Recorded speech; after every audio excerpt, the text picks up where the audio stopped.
Isa namang binatilyo ang natagpuang patay sa isang pampublikong sementeryo sa bayan ng Ubando sa Bulacan. Nawawala ang dalawang servo nito at ang kanyang bahay kaya posibleng pinagnakawan ang biktima bago siya pinatay. Ang simpleng pangarap para sana tila mababaw na lang sa limot. Mula sa isang isla sa Ubando, Bulacan, nangabilang bayan si Nanay Daisy upang may maipangtustusan sa kanyang mga anak.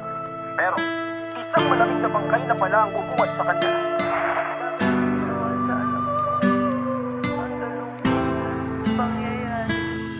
Ako si Christian, 16 anyos. Maagang nalasahan ng pait ng mga galos.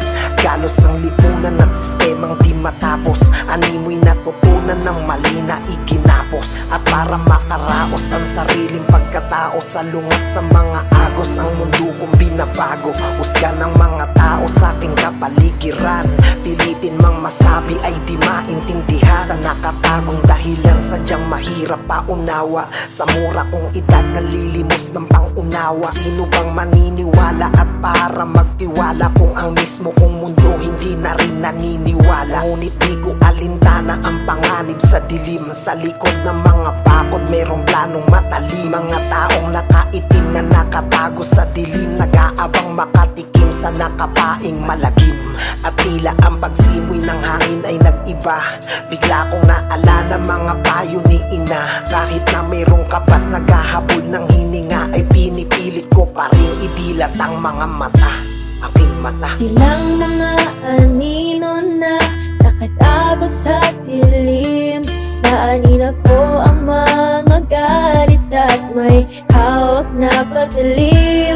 Bakit ba kailangan na magdusa at batay na kapiring? Sinisigaw ang katarungan para sa tunay na salarin. Martis ng gabi noon, tandang-tanda ko pa. Balisat di makatulog sa aking pag-iisa. May tumawag sa pangalan ko't hindi ko kilala. Ang sabi niya, "Ibalik mo sa akin, ibigay mo na." Hindi ko nagawang tumakbo pa at manlaban sa daming natamong sugat ng aking katawan. Dugo sa aking ululan at di mabilang na unday. Ang pakiramdam ko, sarili ko'y parang hinihimay.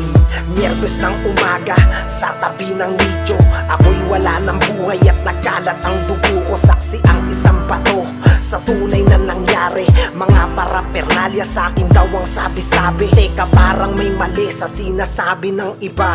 Ako ang biktima ng taong di ko kilala. Mga taong nakatago sa demonyong maskara. Sila ang dahilan kung bakit di na ako humihinga. Patawad sa iyo ina, huwag kang mag-alala. Sa bago kong mundo kasama ko na si Ama. Siguro nga ang buhay ko'y sadyang hanggang doon na lang. Sa kamay ng mga taong ang alam may manlamang. Para lang sa kanilang pansariling kagustuhan ay malayang kumitil sa madayang kasagutan. Nais ko lang naman ay masagot ang katanungan. Ang aking pagkawala ay mabigyan ng katarungan. Silang mga anino na nakatago sa dilim.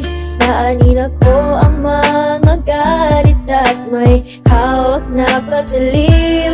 Bakit ba kailangan na magdusa at batay na kapiring? Sinisigaw ang katarungan para sa tunay na salarin. Ito yung sinasabing sementeryo na sakop ng Barangay Paco sa Ubando, Bulacan, kung saan isang lalaki ang natagpuan patay dito sa nichong ito. Makikita nyo rito yung bakas mismo ng dugo na nanggaling sa biktima. At ito sa aking kinatatayuan, dito mismo humulanta o humalmusay palapa yung mismong biktima. At dito naman sa parting ito, makikita natin yung nagkalat na foil, may mga ilang lighter at ilang mga plastic sachet